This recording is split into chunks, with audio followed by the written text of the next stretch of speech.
Israel claims to have almost wiped out Iran's military infrastructure in Syria after Tehran's forces fired rockets at its territory of Golan Heights. The latest military exchange is arguably the most serious clash between the two regional rivals to date. Aram has the full story. Israel says Thursday's attack was its largest barrage in Syria since the start of the civil war there 7 years ago and was also a clear warning to Iran. It came in response to Israeli claims that Iranian forces based in Syria fired some 20 rockets at Israeli military positions in the occupied Golan Heights overnight.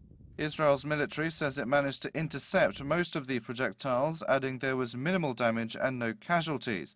The extent of the damage inflicted by the Israeli airstrikes was not immediately clear, but Syria's military said 3 people were killed. Israeli Prime Minister Benjamin Netanyahu said Iran had, quote, crossed a red line and that his country's action was appropriate. Iran's leaders have not yet issued a response to the Israeli accusations or the military strikes, but if confirmed, it will be the first time Iranian forces have fired rockets directly at Israeli forces. Thursday's exchange was the most direct confrontation between the two adversaries ever, which is reported to have lasted for hours.